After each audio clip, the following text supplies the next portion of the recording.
Today, we change the definition of success on Equal Matters. Let's go. That's Cal, the guitar hero, playing the guitar there. Produced the intro. He's from the Color 8, the band we had on a couple of episodes ago. But today I want to focus on success because success is almost, I just love this word, monoculture, as everyone feels and thinks the same way about it. We live in this modern technological age. So when I think of success, I think of an influencer standing next to a purple Lamborghini or walking through their big mansion along the ocean, selling you on this idea that you too can be successful if you just do what they did. But there's more to success than just that, the house, the car, the money. So I'm bringing in an expert on success, an expert on all things. It's my wife, Mrs. Hunter. Amy is here with us. Amy, thanks for being here.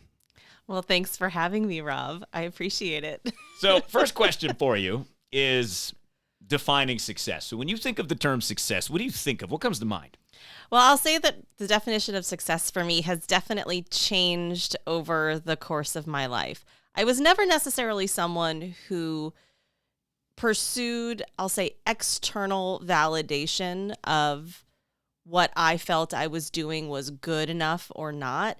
But at the same time, I had very strong standards and high standards for myself about how I define success personally. I didn't have anyone telling me what it needed to be. I just had an innate sense of what I thought it could be or what it looked like in my work and in my life. I would say that for me, success has evolved over time.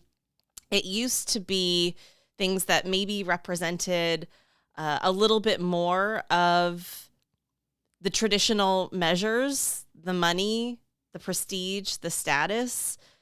And I think that was the title, I'll also say. And I think that that was also because of how I progressed in my career over time. It wasn't something that I went to school, got a degree, and then just worked my way up the chain. It kind of happened in small bursts.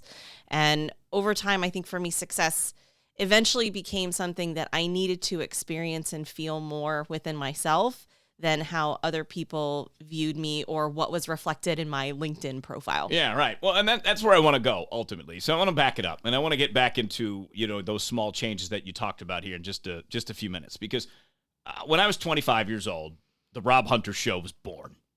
Big moment in my life, and I got a job in New Orleans. I was a talk show host. This is the only thing I wanted to do, so I felt amazing.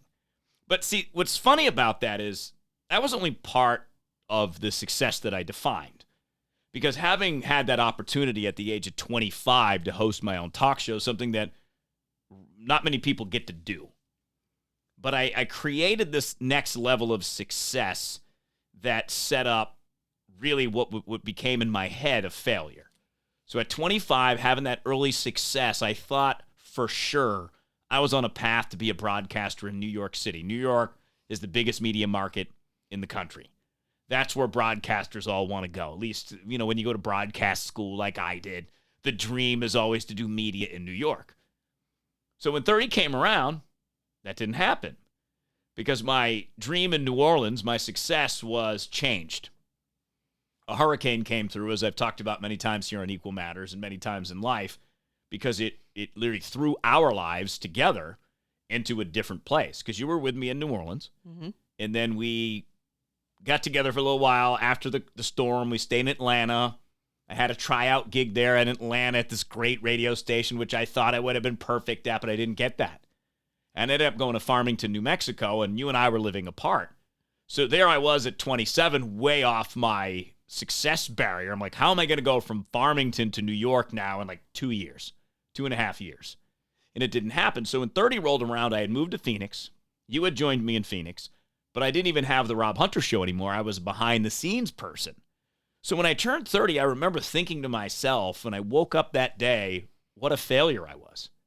Because I defined success in a very narrow way that was so outside of my control that in order to become a broadcaster of New York, a lot of things have to go right that you can't really control. Well, and it's also who you know, too. And that's a big part of it. And I didn't know anybody that would help get me to New York at the time. Yeah. But lo and behold, that Atlanta fill-in at the radio station there that I didn't get opened the door to coming here to Phoenix, where we currently live, and we've called this place home. We're coming up almost on 17 years in Phoenix.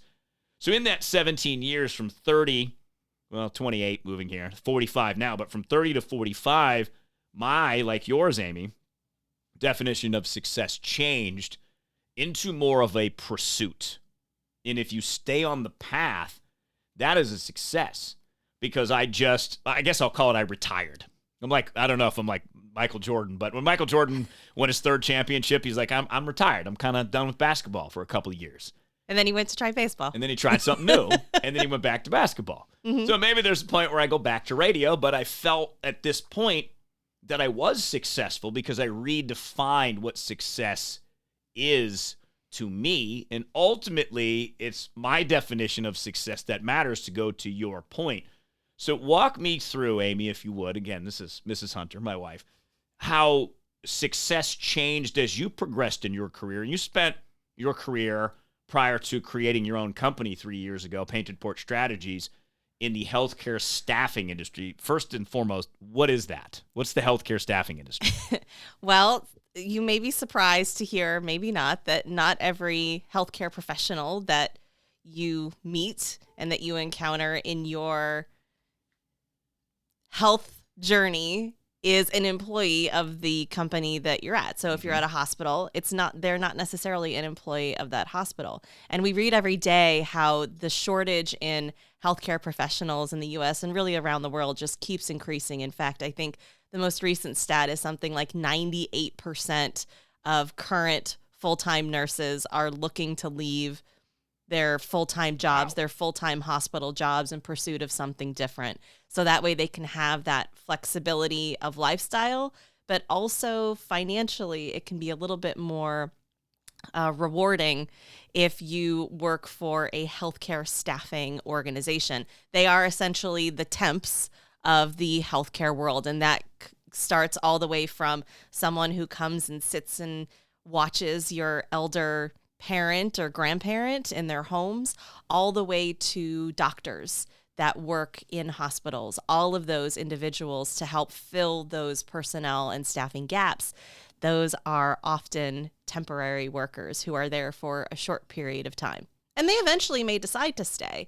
They may convert from a contract to some sort of full-time position, but a lot of them take that role because it allows them that flexibility of work, flexibility of location, and also some of those financial rewards that come with it. Maybe their own definitions of success, right? Yeah. After having either gone through nursing school or additional schooling after that to maybe become a nurse practitioner, or for the doctorate degrees that you need, you have to go to school for a very long time. Yeah. Yep. Yeah, exactly. Okay, so what the healthcare staffing industry helps staff those positions by hiring nurses and doctors and putting them where there are jobs. Yeah, as well as other professionals, therapists, speech language, pathology, etc., radiology, all of those are included in it. Yeah. Okay, so you start in this industry, and this is actually a funny thing because you're finally learning what I do. Well, yes, it's taken me, 20 years basically to figure this out. But I didn't know that much about the healthcare industry, quite honestly, and it wasn't a focus of mine. I was too busy reading about politics and American history to really worry about the staffing industry. Mm-hmm. So when you moved to New Orleans, you had your first opportunity at a staffing industry. I did. And at a company that staffed nurses and doctors. Mm-hmm. So when you were, at the time, I think you were 24. Yeah, 24. So starting this new career, what was your definition of success then? And as you meander through the career, how did it change, to go back to that question? Well, I'll start by saying that at that time, my definition of success was just getting a job. Because prior to then, after I had left college, I had had a few different jobs in different industries. And also because of, us and our relationship and your pursuit of radio, there was a little bit of job shifting that had to happen along the way. I will say that after college, I was a little listless, a little rudderless. I didn't quite know where I wanted to go or what I wanted to do. And so I just said, well, let me see what's out there and let me try a couple things. And by the time I moved to New Orleans and you had a 3-4 4 a.m., I think, gig at that time. I was just really looking for a job and someone to hire me, because prior to then, even though I'm a sharp cookie or smart cookie and I have really good skills that I could contribute, I found that I was struggling to even get hired at somewhere like Barnes and Noble.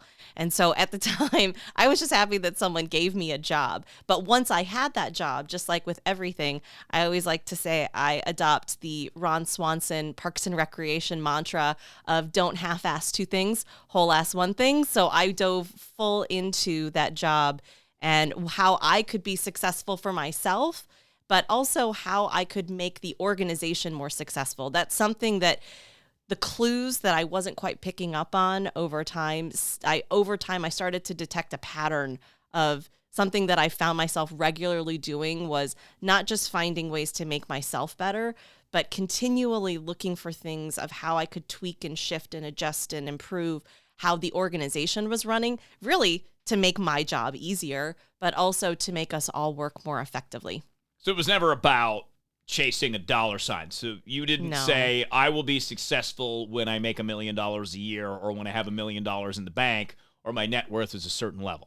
No, that was never something that I pursued. Now, I wouldn't say that wouldn't be a bad thing. I think everybody still has that goal in the end, but truly for me, it had to feel right. It was always a feeling first with what I was doing. And when it started to not feel fun or challenging or interesting or exciting, that was for me the cue that I needed to maybe look for something else, because I am naturally a curious person. I mean, I went to school to be a journalist because I ask a lot of questions from a very early age. I always want to know why. And so I just needed something that could fuel and keep that spark going for me, that fire of curiosity and innovation and creativity. And I think that's where the image of success is misleading. Mm-hmm. Because I've never pursued money either, probably to my own detriment. I've actually taken, I think, 3 jobs for less money, and I just left a very well-paying gig to basically have zero money, to start. Right now. Well, that's it, right? To start our own thing. I'm part of Painted Porch Strategies. I'm a communications coach. I help people master their message. In fact, I was talking to a friend of ours who is a nurse, and she's got some great ideas about the nursing field and how to make it better. Mm-hmm. So I was consulting with her on how to define that message. Like that's what I do as part of Painted Porch Strategies, or with a company, to help come up with a good communication strategy so that if you're having a change initiative, people follow along. So you see how these things tie in to success not driven by money. So for me, I never pursued a dollar amount. I don't know if you want to call it a dream. I just pursued, to go back to what you said about something that felt right, something that felt good to me, and something that honestly drove me crazy a lot, because throughout a media... Drove me crazy too. It did. But there's a lot of trials and tribulations, right? We moved 6 times in 7 years, or 7 times in 6 years, I think it was, including 6 different states before we finally settled here in Arizona. So there's a lot of ups and downs. But that's what I determine is the success now. It's not the money. So throughout my career, I made under $40,000. And then I finally got a chance, and I made like $62,000 here in Phoenix when I got my second chance at a show. And then I was fired from that gig. And then I had to take less money at another gig in order to stay in the business. So the money in this business, in my business, can't be a motivating factor, or it's going to beat you up and you're going to quit, which is what most people do. Because a lot of people have great ambitions. They go to journalism school like you did, like I did, thinking that you're going to get out, you're going to get this good gig, it's going to pay you 50, 60, 70,000. Nope. 19,000, 17,000. Like all my media friends, their first gig paid under $20,000 in that first year. So money can't be a determining factor just solely in success. But there is success in money, because if you can provide enough value to somebody to make money, to have your Lamborghini, I'm not knocking that. All I'm suggesting is that's not the only path to fulfillment and success, because I think the two terms are linked together. Success goes with fulfillment if you look at it right. So for me, to go back to that, redefining what success meant in my 30s, really, it didn't dawn on me till the end of my 30s when I started to reflect back on all the things that I and we had been through, where I started to appreciate that. Because there's success in sticking with something when you don't want to. Yeah, and I always said, Rob, you're someone that I definitely admired for your drive and your commitment to achieve the goal that you set out to achieve. I don't think many people have that level of stick-to-itness. Especially to be poor the whole time, you know? Yeah, I myself not being one of them. So I would say kudos to you on that. And to that end, money is not the driver. It certainly helps you drive in the direction that you want to go. But often, I think for us, I would say that there were many times where we did not have any money. And then through that, it forces you to really think about what it is that you want to do, and hopefully finding a way to have that be paid for, have that be covered in some sort of income. To be able to pay your bills at least. Pay your bills, yeah, exactly. Well, we started in debt, right? I had gosh. $30,000 in credit card debt. You had credit card debt because we both had that ideal American dream of what success was, that go get your college degree, get your skills, and everything's going to take care of itself. Yeah. It depends on the career path that you choose. In finance, if you're good at it, probably so. But that was not my calling. That was not what I was meant to do. But I do want to talk about the money part of success, because you, throughout your career, you started low on the pay scale. I was under 20,000 as well. Yeah. I think my first job at the bank paid about 19. I think you got maybe 17, and I think I made a little bit. Yeah. I think I was the breadwinner because You I were. made 19.5, I think. We were killing it. We had car payments, rent to pay.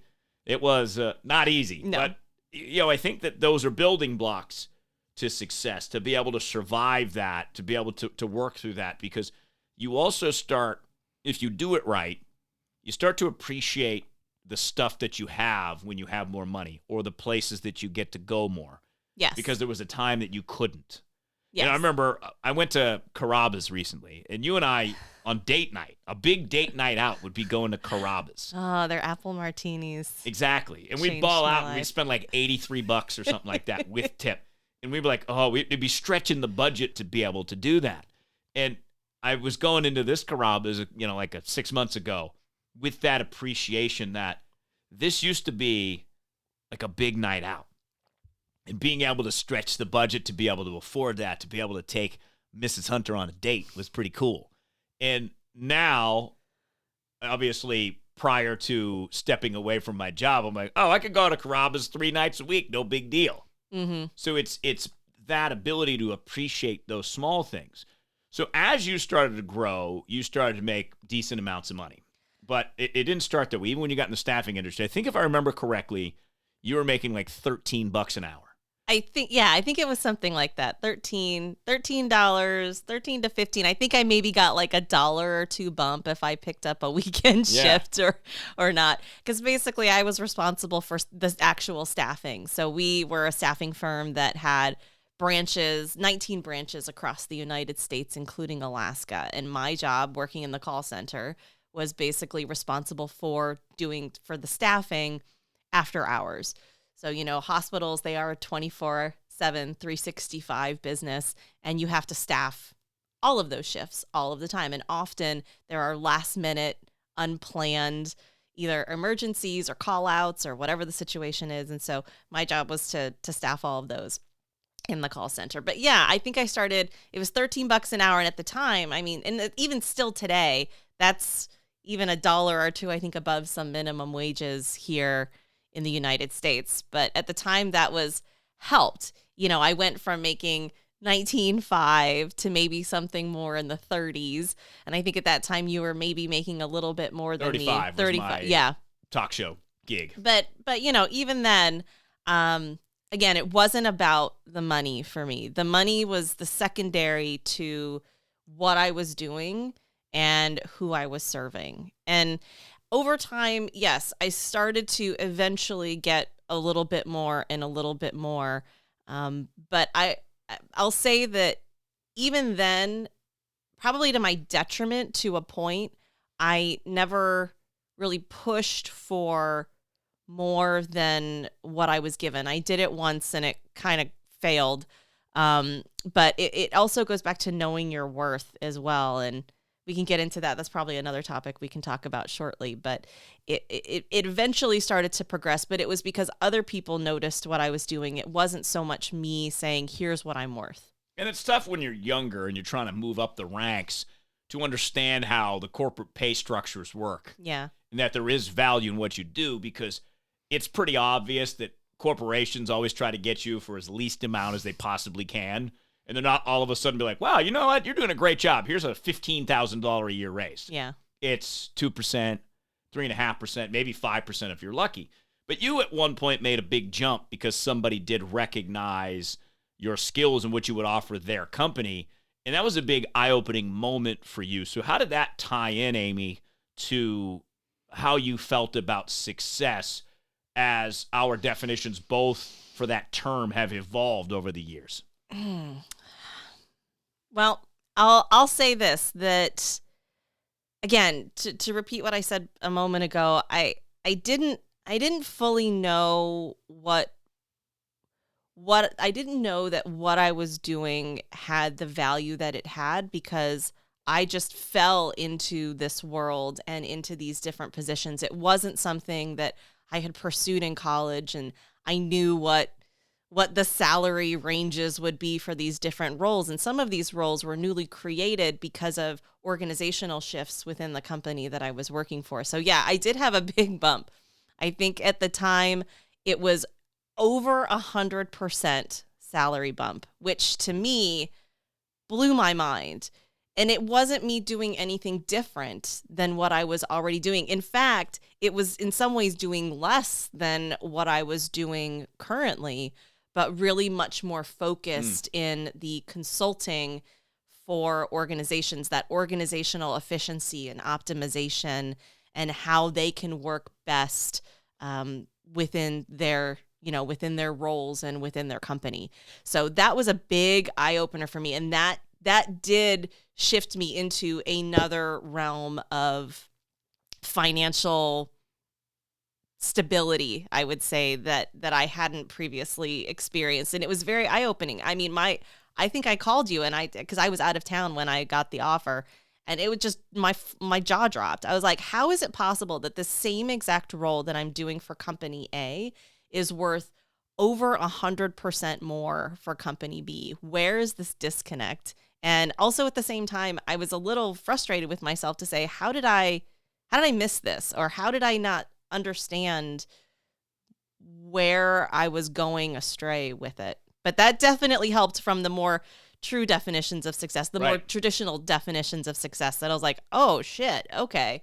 I guess what I am doing does matter and does have value, because I knew how much I was billing my clients every year. I just wasn't seeing that in my paycheck. Right. Well, and that's that structure that as an employee always seems to work against you, because, knowledge, it really is power. Mm-hmm. And knowledge is money in a lot of ways, because this is another reason why I wish we talked about salaries more, because corporations love it that we don't, because they have the advantage. Yeah. So in order to take the advantage back, we got to talk about how much money we make. And that's why it is great that now there's more, even though I'm more of a less legislation the better kind of girl for the most part, this is one area that I applaud, that I'm happy that pay transparency is starting to become a thing. But this is the thing. We don't have to wait for the government to do it. We just always kind of assume that we do. So if we were more open about money and what it takes to make 6 figures or 7 figures, the kind of work that you have to do, the kind of value, the kind of skills that you have to bring to the table,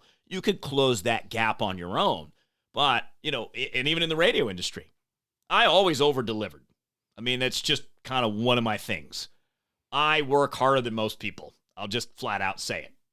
And that, I started to see that result when it came to how we're judged in the radio business ratings.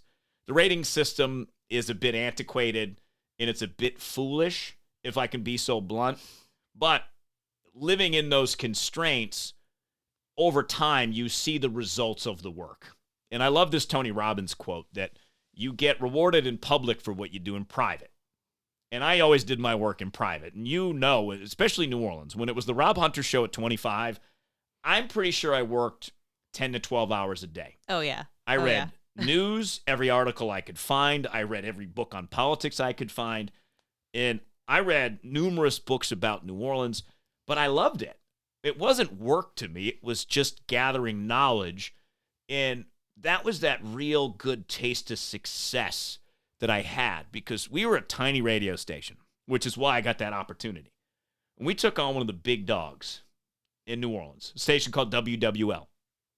And we had no business competing with them. They had a big budget. They were owned by a big corporation. We were owned by a small broadcasting, kind of like locally owned. I think they owned 6 or 8 stations. And many of them were like religious AM stations. And if I remember correctly, our owner bought this station that I worked at so he could have a jazz show on Saturdays. So this is the kind of station that it was. It was an unorthodox station. But we started to make headway, and we started to get ratings. In the 6 months of ratings that I had doing the morning show, I started doing afternoons. We had some success there, so the program director, Dan Frazier, moved us to mornings, and I had a team. And I was lucky because I had kind of I don't know, he was a co-host sidekick, Shane, who worked almost as hard as me, maybe as hard as me. So I had that advantage, and then we had Crystal, who was our producer, who brought a different flavor to the show, too, from a younger perspective. Even though I think Shane and I were the same age, 26, when we got the morning show, Crystal was like fresh out of college, 21 years old. So we had this young show. And we doubled the ratings, which was awesome for us because we were starting to get noticed. But then that success was washed away with the storm. So you have to start all over again. And that was challenging because you knew by the definition of success, we were making headway. And we were doing the right things, and we were doing the right work, only to have that halted. So that, going back to my definition of what I thought success was not a ratings increase. It was someone hearing the show and saying, I need to bring Rob Hunter to, I don't know, call it Phoenix at 27, so that Phoenix could parlay into New York by 30. So even though I felt some success, I was still competing with my own definition of what ultimate success would be in my life. So that comparing myself to that goal, that definition, that belief of what success was, I was always on the losing side of that. Did you go through that too? Or was that just me in my own head? So while you're coming up, Amy, and you're making these career changes and making these leaps and bounds and finally getting your pay, your value, did you have a definition of success that you went back and compared yourself to? That's a good question right there. That is a good question. I think naturally as human beings, we compare ourselves to other people. And I think at the time, my definition of success was, I don't think it shifted. I really don't. I think that, however, I will say that at the same time, it is natural to compare yourself to others and to see, at least from an external perspective, where you're measuring up, right? And that's where we can get into this like title trap as well within our roles, especially in the professional world. You know, you see these young people who are, and I always laugh because I just wonder, they're like in their late 20s and all of a sudden they're the vice president of fill in the blank. And I'm like, really? In your 20s, you're vice president of such and such? Must be all geniuses. And that's where you can get caught in that comparison trap because you're like, okay, well, I don't have that title. But at the same time, who the hell cares what the title is as long as you feel that you're doing good work and your clients are feeling the same. They feel like you're giving them what they need. Although I will say that in certain industries, that title chasing is very real and has a lot of, I'll say, financial and social and professional credit behind it, even though I constantly laugh at it. And you know, Rob, even at Painted Porch, When we created the company, I was like, give yourself whatever title you want. Who cares? It's just words at the end of the day.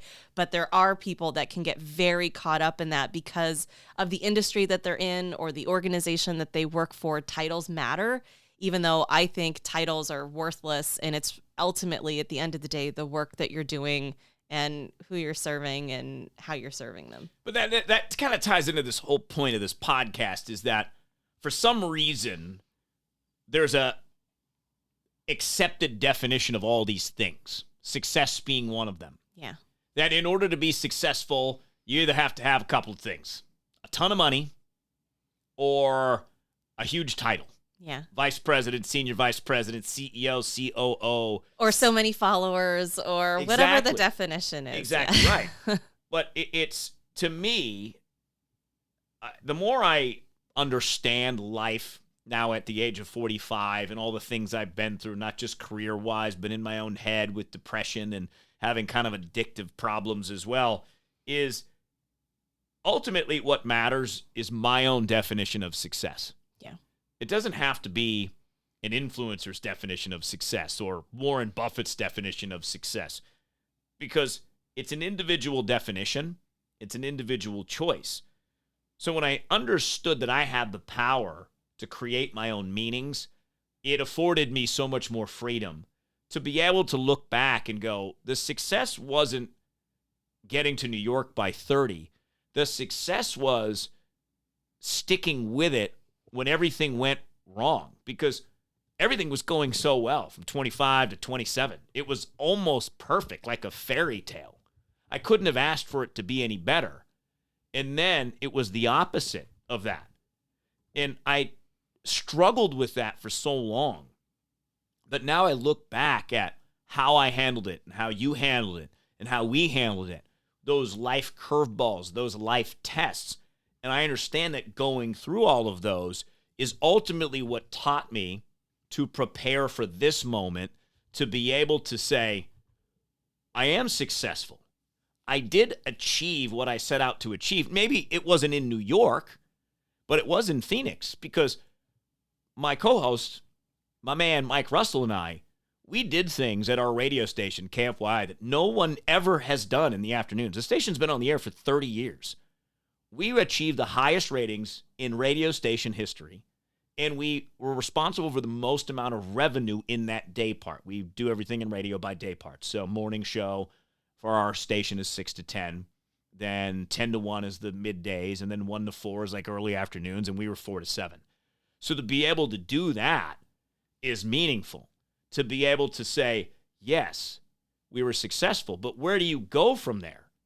The challenges have to get bigger, at least to me, because otherwise you kind of peak at this success level and you stay there.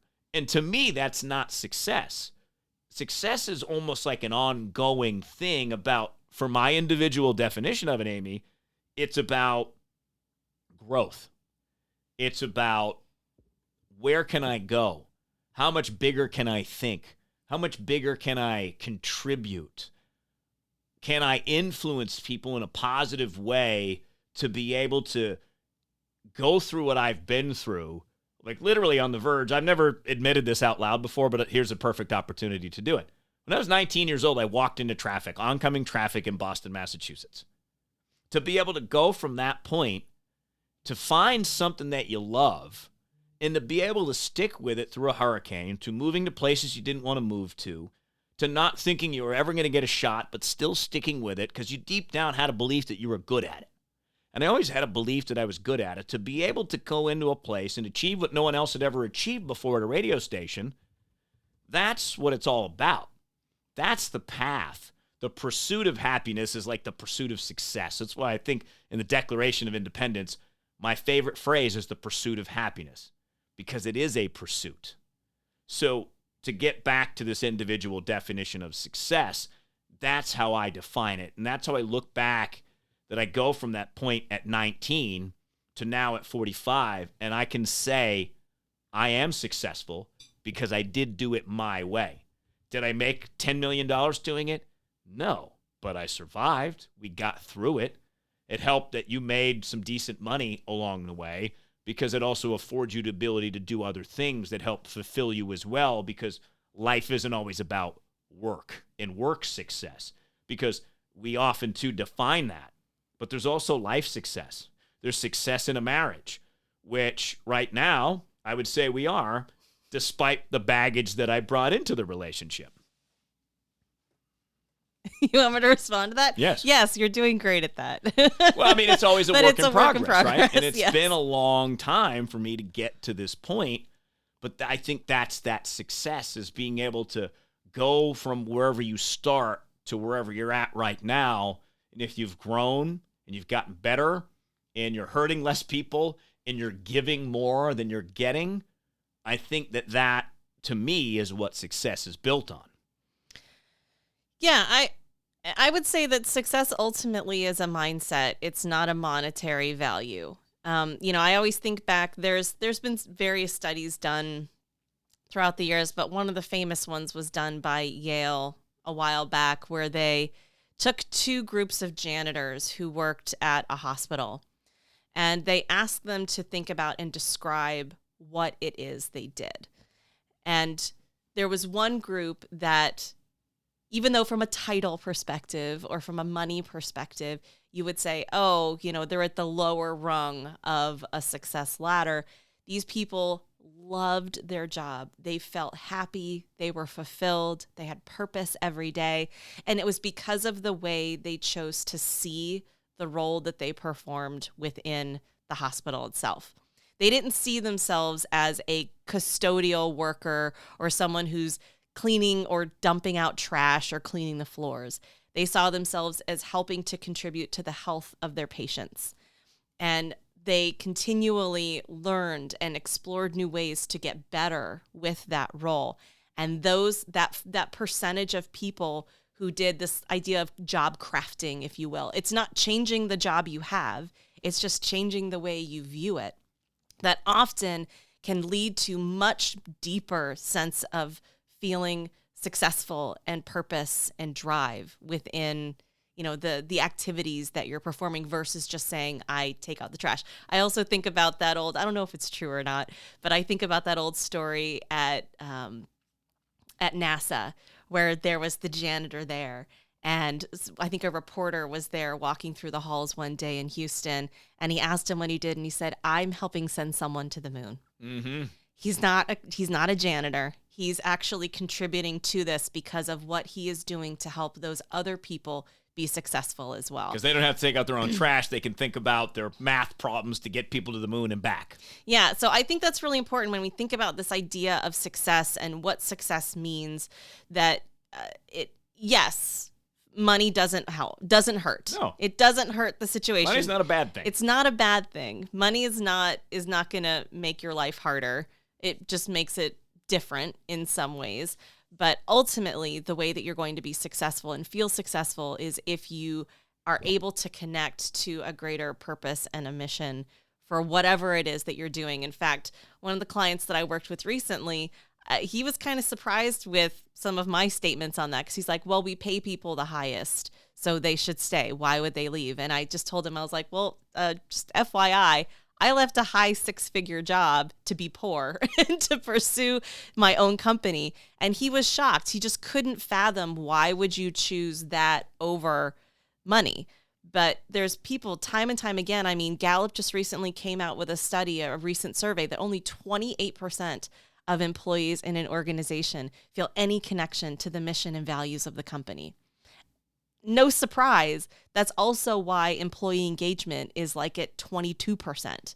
So all of that leads to this idea of success and whether we personally feel successful or not. I mean, there were years, once I left this job, once I left my prior job and started this company, where I was making zero money. And yet at the same time, I was grinding it out every single day and feeling that sense of purpose and fulfillment with what I was doing, with the hope and the goal that eventually there would be some financial rewards that come in along the way. And that's based on the value, right? Mm-hmm. Because you help other people become successful. I hope so. But I mean, I hope that's what I'm doing. That's ultimately what you do with teams. To go back to your idea, there's only 22% employee engagement. That's probably high, especially the bigger the corporation is, because you're so far removed from the decision making, from the people in the corporate office, especially if you're sprawled out, you don't really have any interactions with them. So you don't really know what the mission is. You never hear about the mission. You never interact with anybody. So you're just kind of going on your own. And then it requires individuals to define success on their own while competing with and comparing ourselves to all of the things on social media where everybody pretends their life is perfect and amazing and they don't have any problems.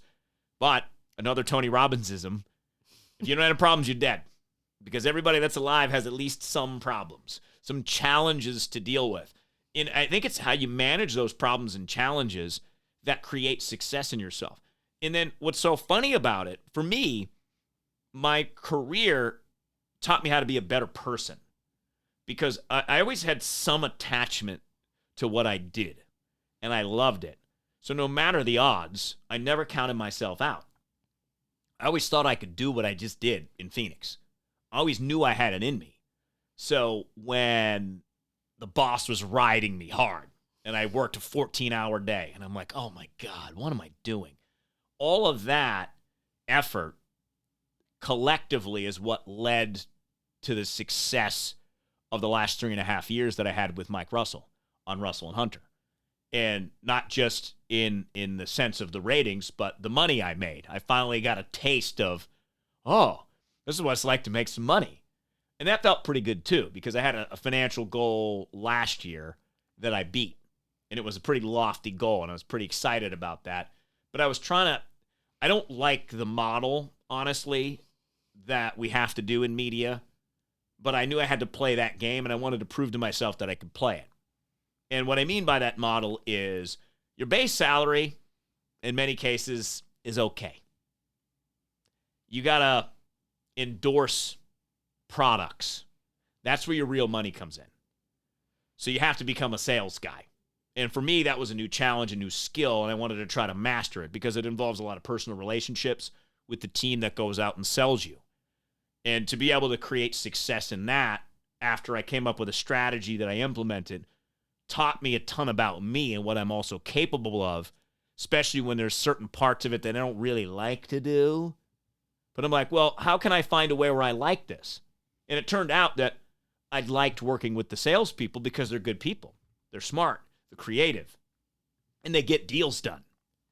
So you can learn along the way if you're willing and you're open-minded and if you're not comparing yourself to others. Because I do think, Amy, getting back to success, comparing yourself to others is not a great idea. No. Because it even if you're comparing yourself to you, right? Like I did. I compared myself to this idealized version of myself that at 30 I had to be this or I was a failure. Yeah. Well, you're setting yourself up to think of yourself as a failure if you have such a narrow definition of what success is.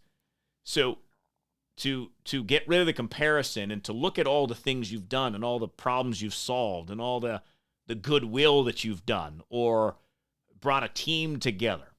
If you can I love creating a success list of all the things that you've done well, because when times get tough, you can look at that list and you can remind yourself that you don't have to doubt yourself. The doubt's just part of life. It just comes, but you can manage it. Now, at the same time, so your ego doesn't get too big, you got to have your humble list. All the things you screwed up too. Then you can balance it out a little bit. So the comparison part for you, did you compare yourself to you? Did you compare yourself to others? Did you have to face that when it came to defining success? I'll say the only way I compared myself to others was thinking about what they were doing well that I wanted to try to do as well. So from a learning standpoint. Yeah, I looked at it more from that. Now, granted, please, I am not perfect, and I will say that I definitely have times where, especially growing this new business, it is so easy to fall into the comparison success trap and viewing it through the lens of social media, which, as Dave Chappelle has lovingly said that's not a real place. Not a real place. So I have to remind myself of that on the regular, because it is very easy, especially on LinkedIn, where everybody is just high-fiving themselves left and right, which on some hand, I'm glad that they're doing. You have to feel confident about yourself, and you have to put yourself out there in a way that exudes confidence and assurance and trust. Yet, as someone viewing it from the outside, it can be an opportunity to judge and compare and say, why haven't I gotten to where they are at this point? Although I just read yesterday, and I loved it because it's a good reminder. Usain Bolt, he recently said, I trained for 4 years to run 9 seconds. Some people work at something for 2 months and they quit.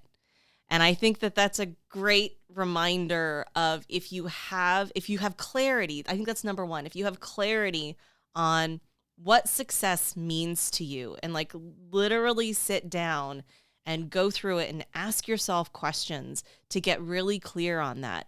Once you have that North Star, you have that compass point of what success looks like and how you measure it and how you reward yourself and maybe how you check yourself if you're not quite living up to your potential, then it makes it a lot easier to not get caught in that comparison trap, or looking at a certain dollar amount in your bank account or doing a title comparison with other people on LinkedIn. I think that's the number one thing, is getting really clear on that. And that's something that, even though internally I always had a pretty good driver, like I said, that feeling, I had to have that feeling of whether or not this felt right.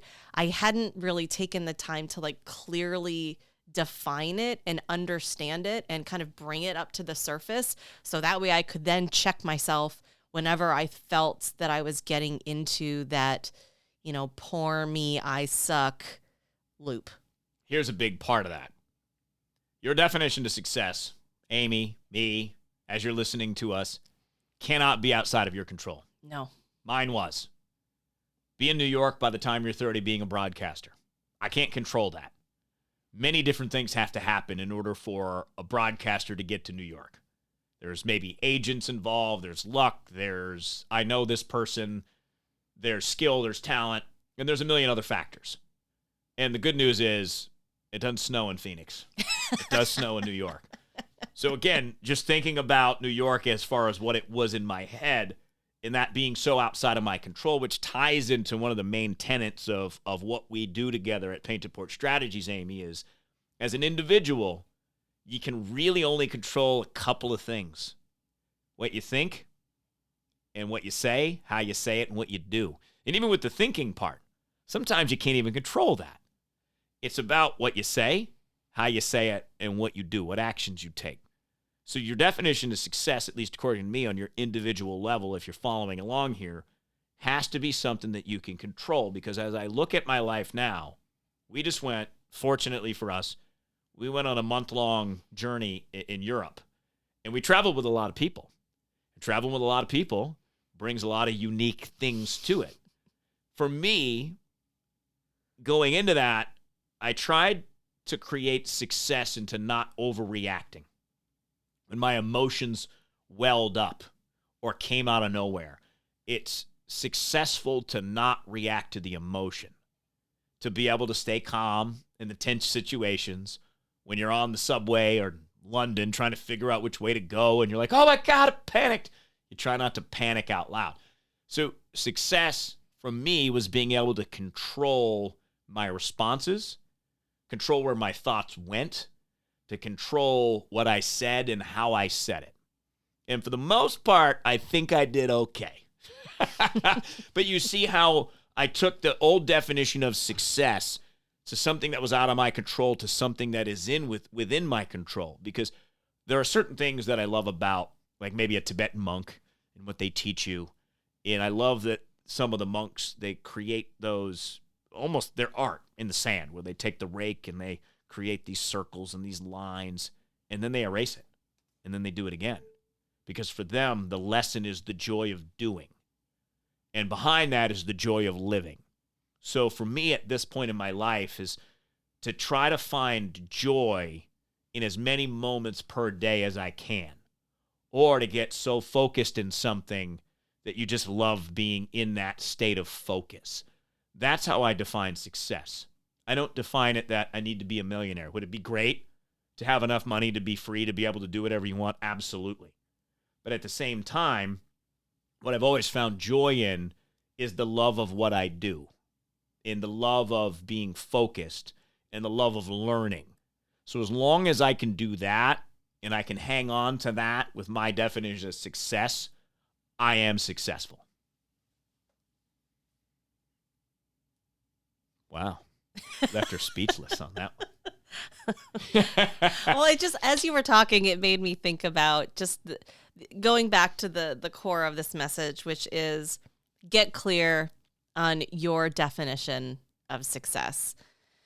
And if it's money, great, cool, awesome. Yeah, but also recognize, to your point, that money, ultimately, the money that you make is not within your complete control.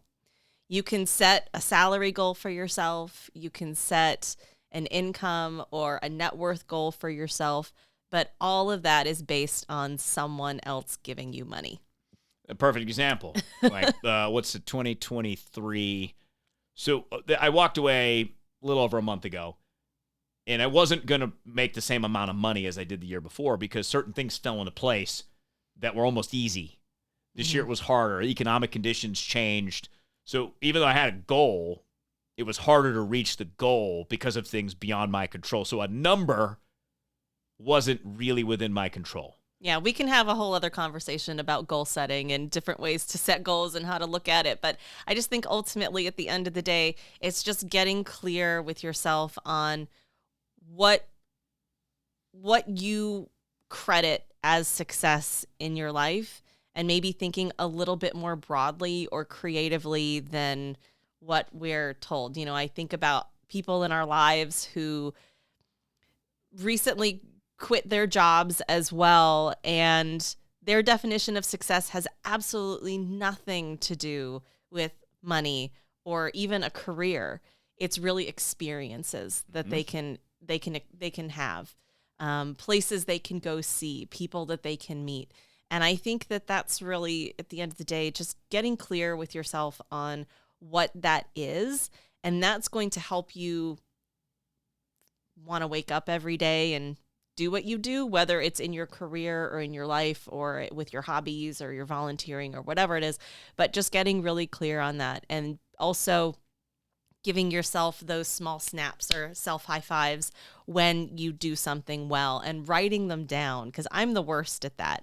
I do things and I just move on and I forget about it. And even at the end of the day or the end of the week, I'm constantly feeling like, well, I did nothing. I achieved 0 this week. And so I can get in those fulfillment ruts. But if you can pause and reflect, even if it's, I cleared out all my email today, or I read all my emails today, I took a shower today, whatever it is, give yourself those small wins and those measures of success, because once you do that, you'll start to build that success knacker, if you will, and you'll start to want to pursue it more, and you'll feel better more over the long run too. Maybe you'll eventually listen to me and start your success list that you can look at any time. I like it, whether it's on your phone or if it's in a notebook. I think someone I read recently, they just have little scraps of paper and they'll write it and they put it in a fishbowl. And whenever they're having a rough day or a rough moment, they'll just grab into that fishbowl and open up that piece of paper and be reminded of something that they did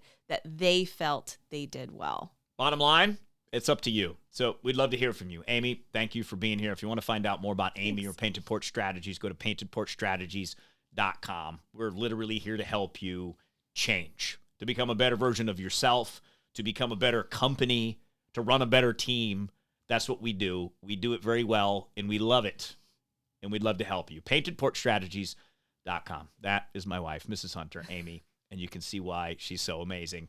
We'll have more conversations with her, but I'd love to hear what your definition of success is. Multiple ways to get a hold of me. Rob@equalmatters.com. Rob@equalmatters.com. Find me on Facebook, Instagram, wherever you want, or write me an email and say hi. So if you haven't, subscribe, and rate and review Equal Matters, because this is a podcast ultimately about growth, about broadening our perspectives, about understanding what we are in control of ourselves.